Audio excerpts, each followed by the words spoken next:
Goedenavond, dames en heren. Goedenavond. Ik ben Makeraya. En als het goed is, het is 9 uur. En om 9 uur beginnen we natuurlijk altijd met ons programma 12 uur Lo. Ik ben blij om hier te zijn. Ik hoop dat er voldoende luisteraars er zijn, zodat we gewoon verder kunnen doorgaan met de uitzending waar we het hebben over, zeker nu, onze voorouders. We praten al een paar weken over de Cabras, onze voorouders. En over de voorouders, als we het over de voorouders hebben, dan kijken we natuurlijk niet alleen naar de voorouders die we kennen, alleen vanuit onze Surinaamse slavernij geschiedenis, verleden. Maar we kijken verder, we gaan verder diep de geschiedenis in, totdat wij komen bij het begin van onze werkelijkheid. Totdat we komen bij het begin van onze aarde. Sterker nog, we gaan voorbij het begin van onze aarde. We gaan zelf het universum in. We hebben de voorouders verdeeld in grote groepen en in tijdslijnen. En afgelopen week hebben we het gehad over de voorouders van de tweede groep. De eerste groep was de DNA-voorouder. Die dan bestaat uit onze DNA die een soort van een soort van 2D-achtige snikkie is. DNA heeft de vorm van een slang. Het bestaat uit een vrouwelijk en een mannelijk kant. Net zoals hoe onze hersenen ook uit een vrouwelijke en een mannelijke helft bestaat. We hebben het gehad over de dualiteit waarin we zitten, dat alles man-vrouw is. En dat alles eigenlijk 2 in 1 is. Net zoals hoe het in de Bijbel stond dat Anana Purmang Nanga Uma, die bij de Wansting. En de atrode later baka zodat we mansma nanga wa umasma kan vinden schreefie. En dat ding bom mekipting voor de schreefie. Zo is het aan ons overgedragen, ook in de heilige boeken. Voordat we beginnen, hebben we het altijd erover dat onze werkelijkheid bestaat uit 3 werelden. De werelden van Anana zelf, onze scheppervader. In die wereld is er een council, een raad, Ananana Idemang. Dan heb je de wereld van de Jeje, dat na Jeje Kondre. Pe ala de Jeje sa uaine shide, pe de Libi, pe de Begelei Unu. En dan hebben we het natuurlijk ook, onze wereld, dat is de wereld van de grofstoffelijke, de materie.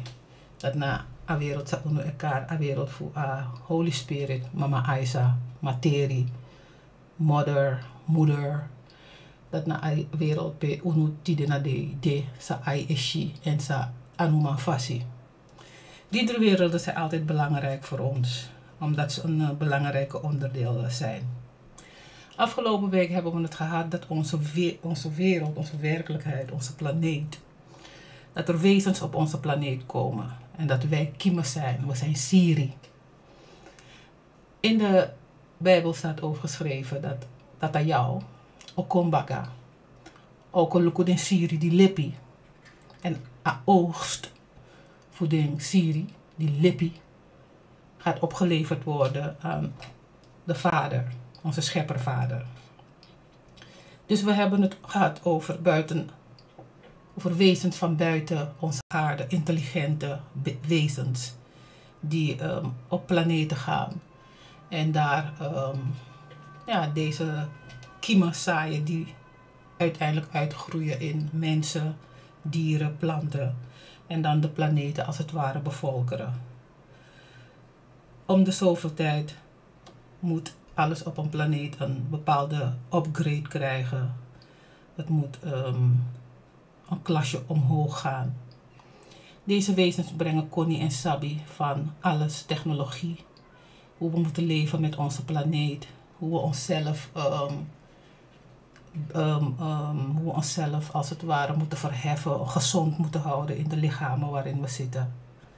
Dus deze wezens zorgen ervoor dat er om de zoveel tijd beschavingen zijn die dingen kunnen die andere beschavingen niet konden, zoals het maken van piramides.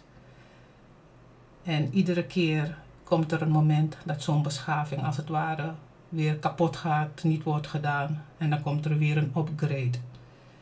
Dit alles is terug te vinden in de bodem van onze planeet. Dat is ook de reden waarom er zoiets is als antropologie. Dat mensen onderzoek doen naar oude culturen. Dat mensen studies doen om te kijken wat er allemaal in de bodem van onze planeet, in onze aarde verstopt is, bewaard is gebleven. Zodat we kunnen kijken wat er geweest is in tijden die eigenlijk voorbij zijn en die lang vervlogen zijn. Dus deze wezens die dan komen van andere planeten, vanuit de kosmos, die hebben een taak. En hun taak is ervoor zorgen dat de erfgenamen van een planeet, dat ze upgraden. Dat er een aangroei, een toename is van intelligentie, van bewustzijn. Dat de wezens, zeker de sapiens, de wezens die kunnen praten zoals hoe wij mensen kunnen praten en redeneren. Die weten dat ze bestaan. Die met elkaar kunnen praten en door het woord ervoor kunnen zorgen dat een hele samenleving er komt. Dus deze wezens zoals wij, de sapiens, de intelligente wezens, de bewustzijnde wezens, de wezens die bewust zijn van hun aanwezigheid, dat ze er zijn. Ik ben, I am. Wij worden door deze wezens, die uit de kosmos komen, slimmer gemaakt.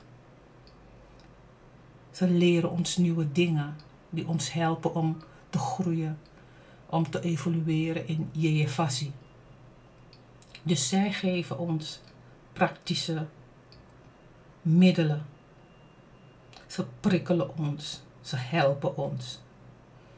En dat kan met ons, omdat wij zelf reflectie hebben. We hebben een zelfreflectieve bewustzijn. Unsab dat te unknap jatak unknapi. Dat unude.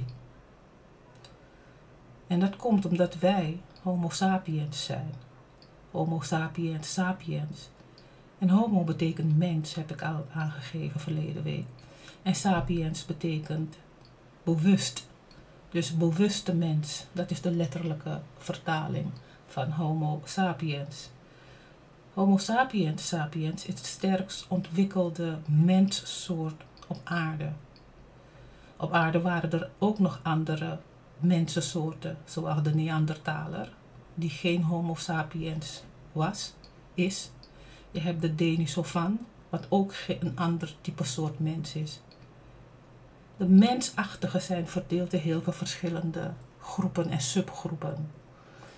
Wat merkwaardig is, en dat moeten wij zeker weten, is dat Blakabuba de enige echte homo sapiens is. De enige echte bewuste mens die niet de DNA van de andere soorten type mensen in zich heeft. De mensen met glad haar, die hebben bijvoorbeeld Neandertaal DNA in zich. De Aziaten hebben bijvoorbeeld de Denisovan DNA in zich, restanten. Maar de zwarte man en de zwarte vrouw is volledig homo sapiens sapiens. De homo sapiens is het sterkst ontwikkeld hier op deze aarde.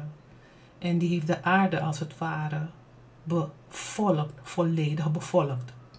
De andere soorten zijn uitgestorven en alleen maar restanten zijn nog in de mengvormen van homo sapiens met de voorouders van de Neandertaler en de Denisovan. Maar de homo sapiens is gaan domineren en de Blakemang is zelf homo sapiens sapiens. Eigenlijk kan je zeggen dat de homo sapiens door de natuur uitgekozen is om de menssoort te zijn aan wie deze planeet als het ware is gegeven.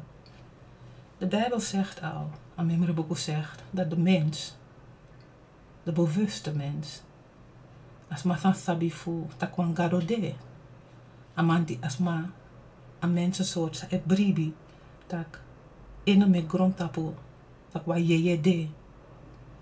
En wat wij weten, de homo sapiens, is dat unu libisma na yeye inwasching.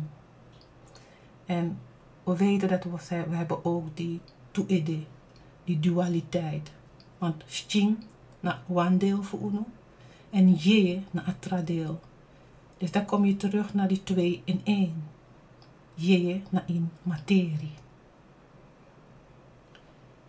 We weten dat aan de uno met ons schreef dat unbe ap jepi. Un sabi tak uno ap wan gado die eluko uno. Vanuit onze Winti-religie weten we dat we in het onzichtbare rijk. We geloven erin en we weten dat van daaruit hulp aan ons wordt aangeboden. Daar hebben we het de afgelopen week over gehad. Ik was geëindigd door aan te geven dat we het vandaag zouden hebben om Abra Asongado. Want we hebben het over de 5 voorouders die gekomen zijn na de Tuede, de mama Aisa en de Pawinti DNA voorouder, de Foswang, de Yeyewang, Sankole Kim. En uit a Fos DNA voor a Pawinti en a Mawinti, a Foswang, de Foskabra, de Mek, aarde, water, lucht, vuur en ether. En ether met elkaar hemel, met elkaar in celestiaal, met elkaar in jeje.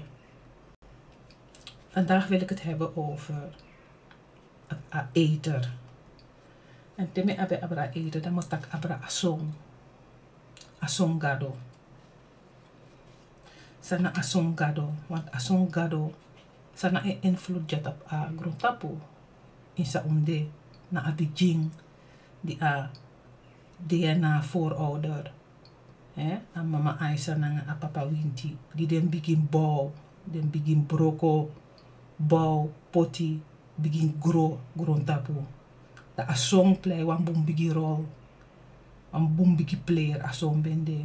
Ina meki fu ala fan van kong na de 5 voorouder dat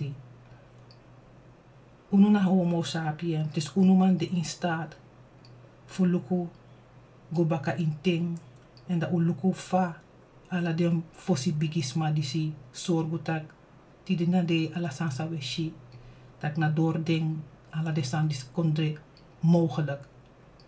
Uno lek bewuste mensen. Uno bewust en a bewustzijn voor uno yeshi in afeit tak uno ma samen leven, uma libi samen nanga makandra. En dat uno man grow van de ka consciousness. Consciousness, van conscious dat na bewust, a bewustzijn. Dat want tak je 4 in ijeye, want tak je me 4 in mijeye dat mi de. Me 4 in mijeye dat mi wawana de tap grond tapu. Me 4 in mijeye tak taye tak no boom. Me 4 in mijeye tak die de minum guastrati, dat nou een soort van bewustzijn. Voor alle tra vormen. Voor libi tap grond tapu, libisma wa ap so wan dipi bewustzijn tak aka me contact nanga wan gado. Wan dago wan puspusi ook to ap wasani sa mek a shisana fisi, maar dat aan wan bewustzijn, asan dat dekar wa instinct.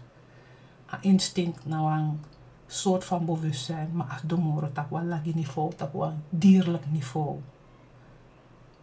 Dus libisma, de libisma handeltap, instinct, de alibisma, de tak wan vaarlijk lagi niveau voor de. Voorusma sang studeer, jere ba voor asan voor wan opbouw, wan imperie, zo een soort van opbouw in alibi voor wan bewuste wezens. Of voor bewuste wezens. Wan boomfassi fushif a opbouw in gro voor a bewustzijn voor wan libisma na a sansa denkar a piramide van Maslow. Je kan het opzoeken, ik kan googlen. Piramide van Maslow, het delen agrofobalisme in verschillende stadia. Amoro lagiwan na een stadium per alibisme dit bezig is zoeken zo nyanyang. if alibisma is suku nyanyang en is suku hoe noem je dat, een plek, een dak boven zijn hoofd. De alibisma na man doet trasan moro, want het dak onder ede na amoro belangrijk na nga sa ade bezig. Hij suku nyanyang. Ik ga het even opzoeken, want ik ben eigenlijk vergeten wat dan de volgende fase is. Hè? Maar de piramide van Maslow geeft aan de groei van de mens. Dus dat eerste wang na, even kijken, de primaire, de basis, behoefte. Het tweede wang na te wantak onder hem over imanyang, dat je relax. In een relaxheid, dat je wang grow, dat je wang bestaanszekerheid, dat also ino lasing, je wang kisip ching, je wang een libi moro sweetie. Te ab datikba, dat je ab wang behoefte, sadekar wang sociale behoefte, want je grow alla lezen na stap je meki. A sociale behoefte, na dat bijvoorbeeld dat je wang doe mee naar verenigingen, doen op sport, je wang ab aanzien. Te ab dat die a sociale behoefte, je wang ab mati, je wang de wang vereniging. If je ab dat die ba, dat je grow moro vara, dat je wang erkenning. Te ab erkennen dat want dat je wang doe roko dat sma herken dat je doet een bijdrage. Dat zij je doen een bonsani. Dat sma een moro groep, bigi groep sma etak abra. Dat zij je doen een gemeenschap, die een kondre.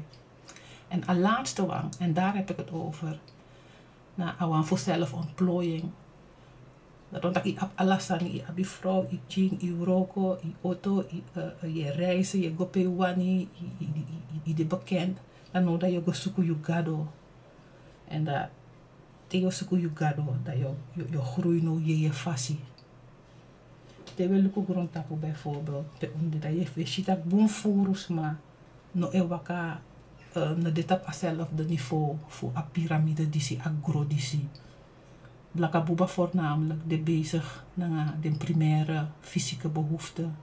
En zolang in een awang in een grogo na atrawang. Jullie moeten het opzoeken, de piramide van Maslow. En wat het eigenlijk met een mens doet. Want de hele wereld kan je eigenlijk daarin indelen. Op dit moment zitten we eigenlijk als wereld, en zeker wij die in het Westen wonen, we hebben eigenlijk alles al wat ons hartje begeert. We zitten in een samenleving die rijk is. Onze consciousness, sterker nog, we zijn nu beland op het moment dat we onze God gaan zoeken. Want we zitten onpori, ondeverwend. Maar we zijn voor een moro, like nyang dringi. Wano erkenning abikba no uwango na ayeye, uwango ayeye kondre. En usaptak moro de. Maar behalve dat, ook te in wang tijdperk, het tijdperk van Aquarius, hè? Het tijdperk van ontwaken. Een tijdperk bij Libisma, Furu Libisma, sang apa ontwaking in zich, sang mang lukumoro, van agrontapudis ego en no ishit dat agrontapudis no ego wan bom passie. Dus de shit dat no wan kindje moest dit op grondtapu. Onder in een tijdperk voor ontwakening, een tijdperk voor jeje. Aquarius naar water, water na kennis, water ook toen naar jeje, te je dopu, je na jeje, ik kon te je dopu, een heilige geest. A Holy Spirit, a Aisa Yeye, eko abra yu, eko abra ala meti in ating dat u kondoro. Een kondoro in ating soms ma, stond op a laatste top voor a piramide van Maslow. Te de Shimakandra, te de Luguan Trawang, de eshi agado in wan trasma. De no wan doet takrumoro, de wan doet so boom, de ne begrijp grondtapu die si isa unde. Omdat wasan ide no wan do takrumoro omdat ageers heeft de sabitak karma in nak den snel de moes voedu boom. Dus de 4 a je sans do inding sa anaf grondtapu wan. De besef tak tapa grondtapu disi in een man dus so boe wawang.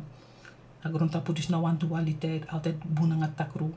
O de, maar ding a type mens disi sang een wiki in apisten disi kiezen na een heer atifu du boom. En gides maar dat wang wiki de.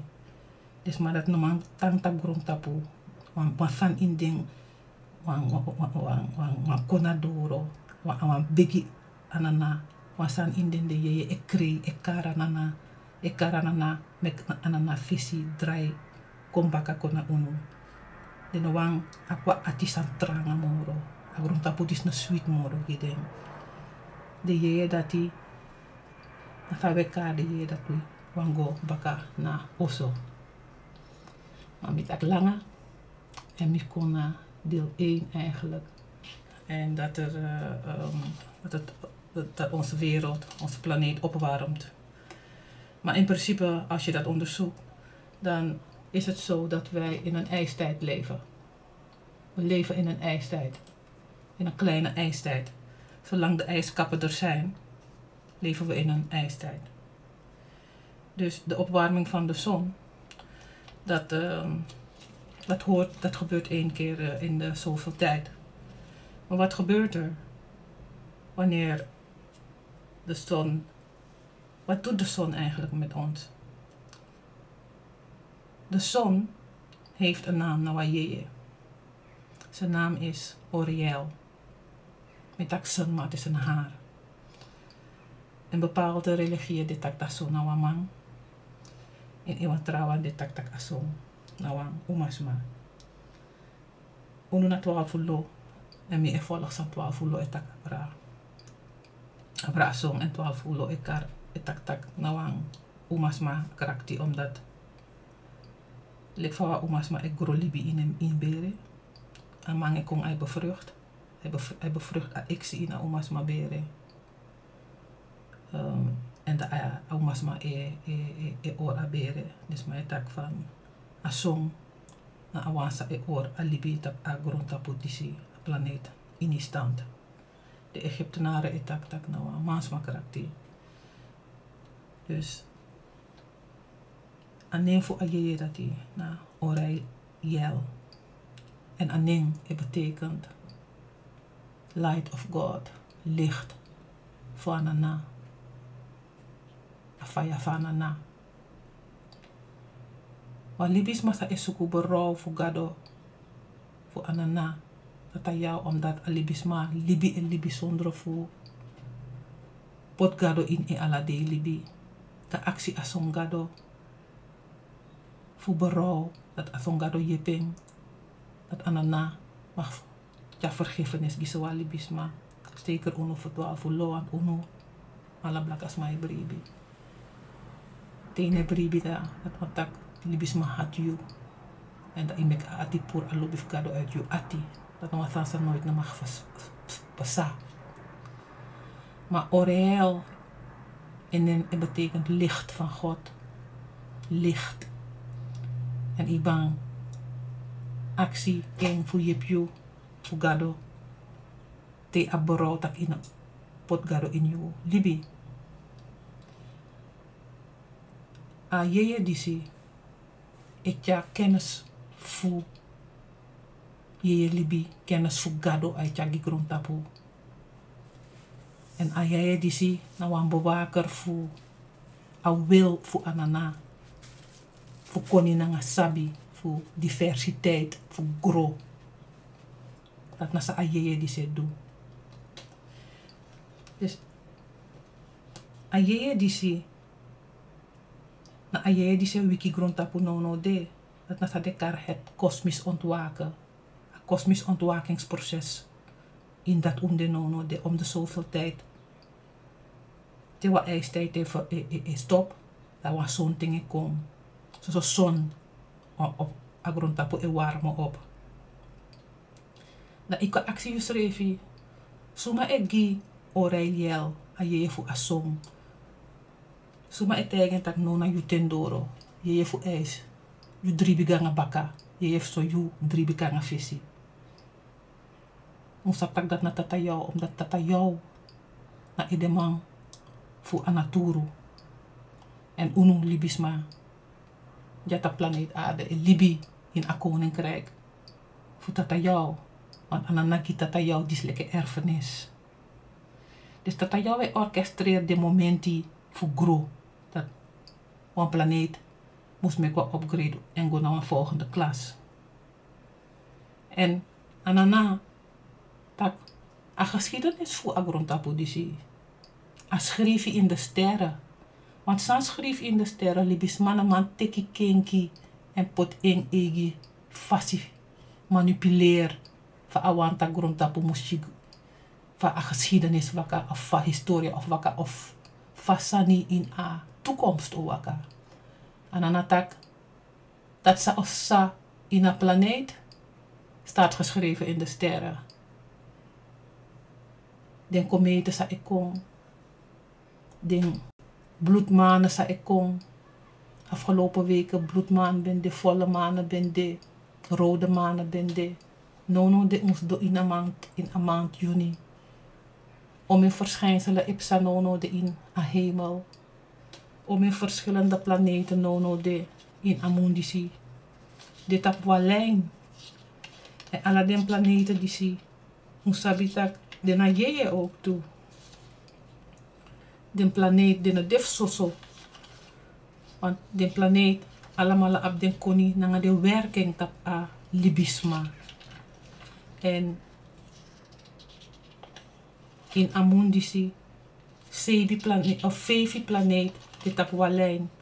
Wasansang nop sabulanga morolek 200 zoveel jaren geleden dat alle den planeet ben dit op in walijn en dat invloedvoeding bewerken tap unu sa elibijaso en sansa is sajaso tap agrontapo me esuku fusuku op den planeet sang de aher maand juni in a hemellichaam dat na a planeet Mercurie, Venus, Mars, Uranus, Jupiter, Neptunus en Saturnus.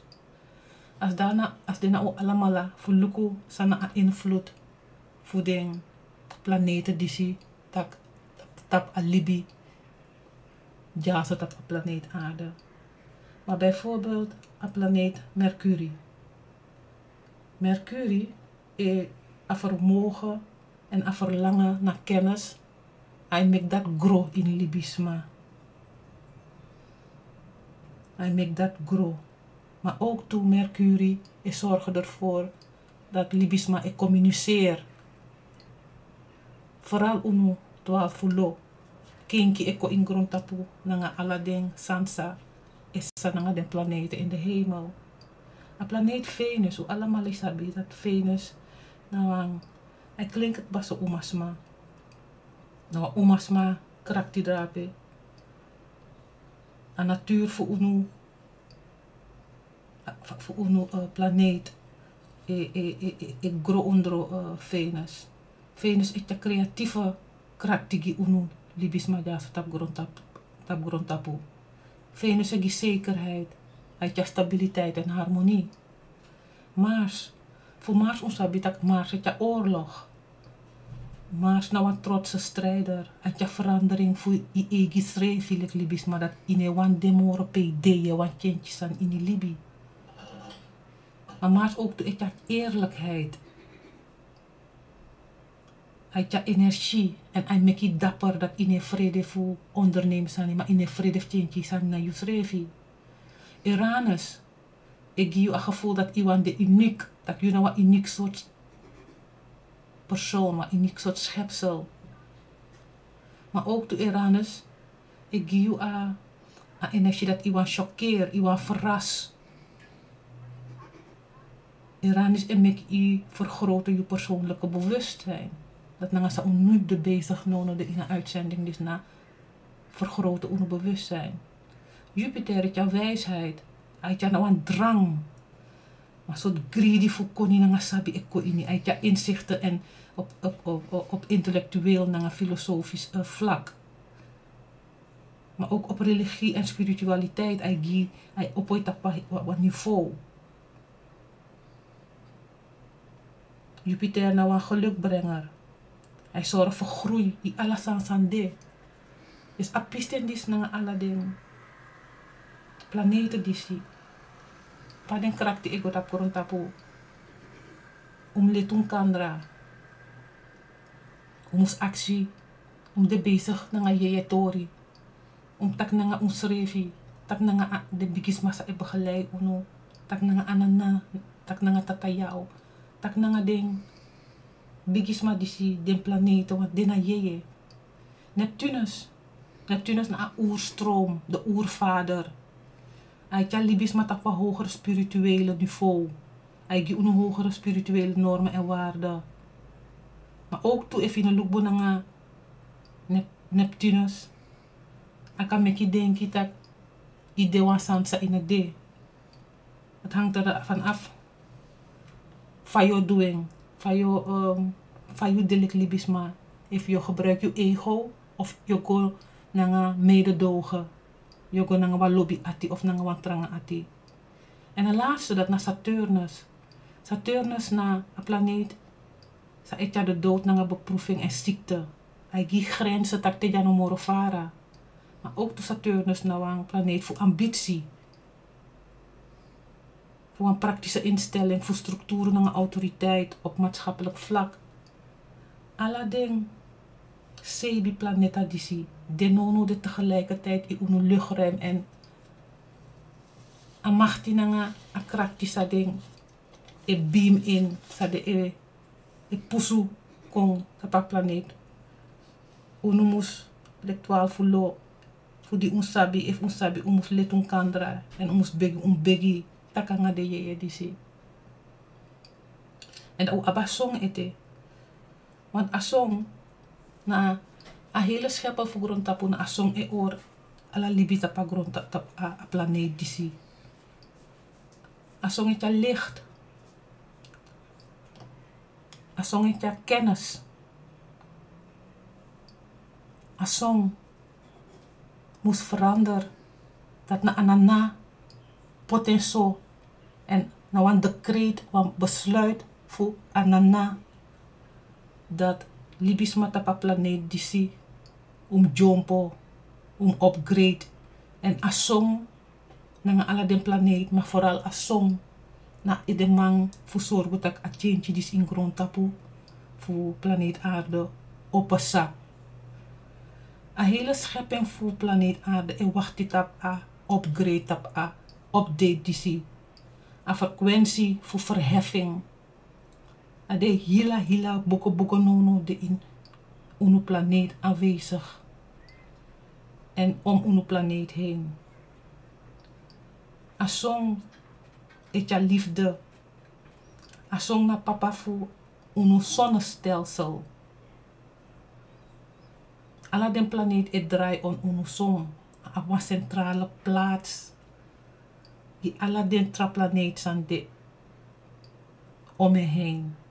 Mercurius, Venus, Aarde, Mars, Jupiter, Pluto. Alla den planeet die mikari nono de debat tap walen de allemaal de no gericht tap sa ipsa jaso tap agro tap aarde. En aarde moest verhef.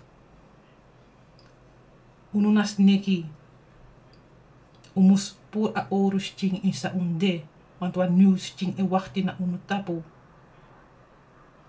A aarde ook toen een vrouwelijke kracht.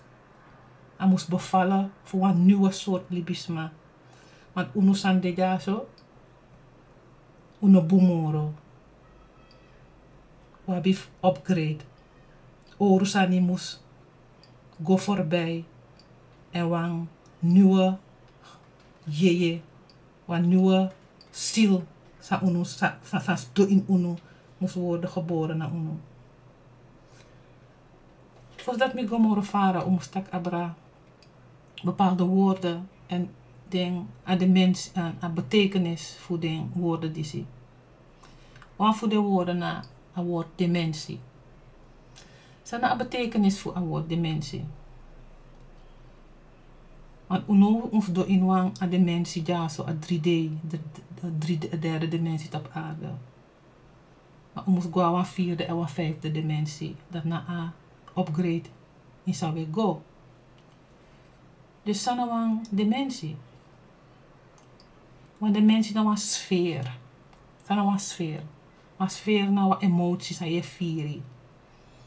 Een begrip, een consciousness, wat je denken. Nou, een awakening. En uno moest, de uno een consciousness kinky, uno sfeer kinky, uno emotie, zou je vieren, zou je denken, kinky de. Zou je begrijpen, kinky. Zou onbedenkt dat het niet ben de, aan de moro zo. Alles aan het veranderen. Want we gaan in een 5e dimensie. Nou, de ons doen in een creatieproces van een nieuwe tijd. We gaan naar een hogere dimensie. Voeren voor nu dit dat ik ba. De wansa no esheng. De noman gome in een 5D. De ngotana baka. In een 5D. Uno eshisan moro bradi. U ati e opo. Amemre buko takitak. In attendisi. De wansa akwans to ati. De nobo mango. En tak was to ati mus controla ati fumeti. In a 5D in we go. We beginnen de spirituele werelden en de spirituele vlakte. In ati in we go. We beginnen gebruik den giften, den cadeau. Sa mama Aisa, een heilige geest, abgi uno en petto.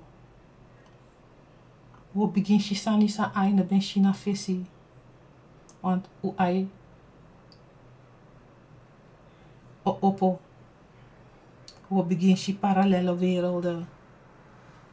We maken horizontaal en verticaal. Omdat uno na homo sapiens sapiens. En omdat uno na homo sapiens sapiens. Uno op empathie. U op een diep besef. Dat uno lek libisma aan een enige sande. En dat uno een onderdeel voor een groter netwerk. Lek we anansi. Daarom uno lek blakabuba u op anansi tori sa efforteer uno. Dat anansi bouwen web zo onsabitak agrondtap voor uno na wang. Websymbool. Alasande in verbinding na makandra. Uno saptak a heel libi na wang web. Dat omesan de. En dat awang op invloed op Allah. Daarom uno. De zon. We zitten nu in een kleine ijstijd. Maar er komt een zonnetijdperk eraan. Die komt eraan. Laten we kijken naar zonnecultussen. De zon werd door onze voorouders gezien als als een symbool van goddelijkheid. Als je kijkt naar de grote civilizations, de grote koninkrijken die er waren, de grote culturen die er zijn geweest. Als je kijkt bijvoorbeeld naar Egypte, je kijkt naar de Khmer, je kijkt naar dezelfde Kelten, je kijkt naar ook de Hindustanen in Oud-India. Eigenlijk alle ancient cultussen en culturen hebben een zonnecultus. Hebben een zonnecultus. Ook de Olmeken, de Maya's, de Inca's, de Hopi, de Sunni, in Atlantis, Lemurië. Eigenlijk alle oude culturen die iets betekend hebben voor de wereldgeschiedenis en die de mens geleerd hebben dat we meer zijn dan alleen een hoopje vlees. Dat we meer zijn dan alleen maar de basisbehoeften waar ik het in het begin over had. Dat we alleen maar moeten vechten. Alleen maar bezig zijn met de geneuten van het lichaam. Maar dat we ook in staat kunnen zijn om met onze mentale capaciteiten dingen te veranderen, piramides te bouwen. Dat we in staat zijn om tussen de planeten te reizen. Ja, dat konden ze allemaal. dat ze in staat kunnen zijn om onder water koninkrijken te bouwen. Die dingen kunnen wij vandaag aan de dag niet. En het heeft allemaal ermee te maken dat het een zonnecultus was. En dat we nu leven in een ijstijd. Er is weinig warmte in de zon. Er zijn op deze aarde nog steeds grote gebouwen, grote bolwerken. Bijvoorbeeld de Paaseilanden, de grote hoofden van de Olmeken. In de zee zitten er zoveel schatten verborgen van gezonken landen, continenten die er zijn. Dat als alles naar boven zou komen, dat we helemaal geschokt zouden zijn. Als onze planeet, onze aarde zou kunnen praten wat er allemaal geweest is in de tijden van zonnecultussen. De piramide, Stonehenge, de Sphinx, het Machu Picchu. Vooral Zuid-, Midden- en Noord-Amerika, daar hebben onze voorouders allerlei bolwerken voor ons achtergelaten die allemaal gebouwd zijn ten tijde dat de zon er was. En die tijd komt terug. Men doet in deze tijd alsof het hele primitieve mensen waren en dat hun geloofovertuiging, dat het barbaars en heidens was. Maar de steden en de dingen die mensen in die tijd gebouwd hebben, kunnen we vandaag aan de dag nog steeds niet. Nog steeds weten we niet hoe dolmens en piramides gebouwd worden en de grote beelden die er zijn. Nog steeds weten we niet hoe we deze dingen moeten maken. Piramides zijn er in de hele wereld, omdat Blakabuba, de zwarte mens, was over deze hele wereld verspreid. In alle landen heb je zwarte mensen. Je kunt je afvragen waarom en hoe bouwden eigenlijk en met wat voor kennis hadden deze mensen dat ze al deze grote werken konden bouwen. Waar kwam hun kennis vandaan? En waarom gebeuren al deze wonderbaarlijke dingen ten tijde van zonnecultussen? Wat doet de zon? Mensen in die tijd geloofden dat de zon ook een spirituele zijde heeft. Dat de zon ook een jeje heeft. En de zon geeft licht en licht is kennis. Men gelooft dat er achter de zon een onzichtbare zon er is. En dat deze onzichtbare zon, alle materie die er heeft, die er is op aarde, dat die daaruit komt. De zon die wij zien is materie, maar diezelfde materiële zon die wij met onze eigen ogen zien, heeft ook zijn jeje, een onzichtbare kant. Vooral in de Egyptische leer hebben ze het over een onzichtbare zon. Mensen in die tijd, dat alles eerst geboren wordt in de onzichtbare geestelijke wereld. Ook de zon, ook de aarde. En dat al deze hemellichamen, dat ze ook kabras zijn. Ondanks wij een lichaam van vlees hebben, zijn al deze wezens, planeten, zonnen, zijn voorouders van ons en zonder hun zijn wij niet. Net als alles in onze natuur, in onze werkelijkheid. Door hun zijn we. Zonder hun zijn we er niet. En de zon is een bron van leven. Absolute bron van leven.